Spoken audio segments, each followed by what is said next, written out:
Sahabat, ada tiga pertanyaan yang perlu kita jawab untuk menolong memecahkan persoalan kita tentang asal-usul penderitaan Ayub.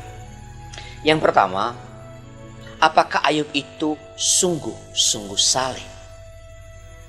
Pertanyaan kedua, apakah Allah itu adil? Pertanyaan ketiga, apakah segala sesuatu yang terjadi di dunia ini merupakan kehendak Allah? Atau dengan kata lain, apakah Allah itu maha kuasa? Pertanyaan pertama telah kita jawab dalam penjelasan kita pada bagian-bagian sebelumnya. Ayub memang seorang yang sangat saleh. Allah sendiri mengatakan hal itu. Bagaimana dengan pertanyaan yang kedua? Apakah Allah itu adil? Menurut kesaksian Ayub dalam pasal 34, Allah itu memang adil. Allah berlaku adil terhadap semua orang. Elihu mengatakan, jauhlah daripada Allah untuk melakukan kefasikan dan daripada yang maha kuasa untuk berbuat curang. Malah ia mengganjar manusia sesuai perbuatannya. Sungguh, Allah tidak berlaku curang. Yang maha kuasa tidak membengkokkan keadilan. Ayub pasal 34 ayat 10b, 11 dan 12. Jelaslah bahwa di sini Elihu mempertahankan dan menegaskan bahwa Allah itu adil. Allah tidak berpihak kepada siapapun. Allah tidak berpihak kepada para bangsawan, para pembesar, dan orang-orang yang terkemuka. Allah itu tetap berlaku adil, sebab semua yang ada di dunia ini adalah buatan tangan Tuhan sendiri. Ayub pasal 34 ayat 19b. Tetapi keadilan seperti apakah yang dimaksudkan Elihu? Nah, menurut kesaksian kitab Ayub ini, keadilan yang dimaksudkan oleh Elihu ialah bahwa Allah itu bertindak sesuai dengan perbuatan atau perilaku manusia. Allah menampar atau Allah menghukum orang-orang fasik. Allah tidak berdiam diri terhadap mereka yang membengkokkan keadilan. Sebaliknya terhadap mereka yang tertindas, mereka yang dianiaya, Allah menyatakan keadilannya dengan tidak membiarkan mereka. Allah mendengarkan jerit kesengsaraan mereka. Allah siap menolong mereka. Ayub pasal 34 ayat 26 sampai 28. Sekarang tinggal pertanyaan yang ketiga.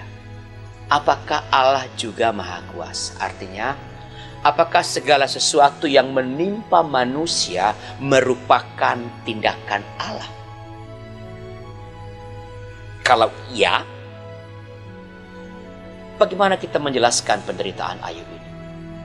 Bukankah ketiga konsep ini, yaitu bahwa Ayub itu saleh, Allah itu adil, dan Allah itu maha kuasa, tidak dapat kita terima ketiga-tiganya secara serempak? Bukankah kita hanya dapat menerima dua di antaranya sambil menolak salah satu yang lain? Maksudnya begini, kalau Ayub saleh dan Allah adil, maka Allah tentu memberkati Ayub. Allah tentu tidak pernah membuat Ayub menderita, apalagi sangat menderita. Tapi mengapa Ayub menderita? Apakah itu artinya bahwa penderitaan Ayub terjadi di luar kuasa Allah? Kalau di luar kuasa Allah, bukankah itu berarti bahwa Allah tidak maha kuasa? Barangkali ada di antara kita yang tetap mempertahankan bahwa Allah itu maha kuasa. Kalau kita tetap mempertahankan bahwa Allah itu maha kuasa dan pada saat yang sama mempertahankan bahwa Allah itu adil, maka tidak ada pilihan lain. Kita terpaksa mengatakan Ayub itu tidak saleh. Sebab dalam konsep Allah itu adil dan maha kuasa, mustahil seseorang yang saleh bisa menderita. Kalau Allah adil, ya orang saleh dibuat bahagia, bukan menderita. Tapi apakah itu benar? Bukankah Allah sendiri yang mengatakan bahwa Ayub itu seorang yang saleh, tiada duanya bahkan. Kalau kita mempertahankan bahwa Ayub saleh dan juga Allah Maha Kuasa, maka kita terpaksa menolak konsep keadilan Allah. Sebab kalau Allah Maha Kuasa itu berarti segala sesuatu yang terjadi di alam semesta ini, termasuk penderitaan Ayub, berlangsung di bawah kuasa Allah. Kalau Ayub yang saleh dibuat menderita oleh Allah, maka jelas Allah tidak adil. Sahabat, yang telah kita pelajari dengan relatif lebih seksama ialah bahwa Ayub itu saleh dan Allah itu adil. Kita firm.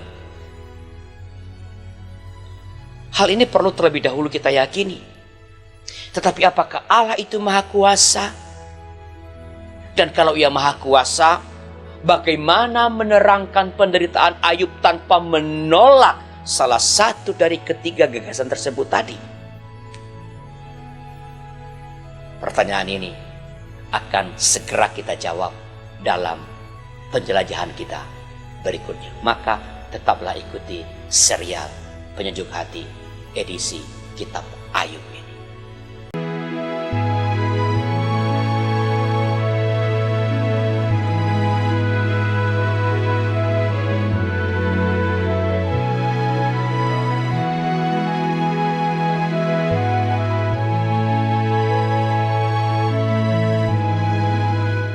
Sahabat, mari dukung pelayanan dan pekabaran Injil melalui YKB dengan membagikan link acara ini kepada sebanyak mungkin orang. Dukungan juga dapat saudara lakukan dengan mentransfer dukungan finansial ke rekening BCA ke nomor 450-305-2990 atas nama Yayasan Komunikasi Bersama.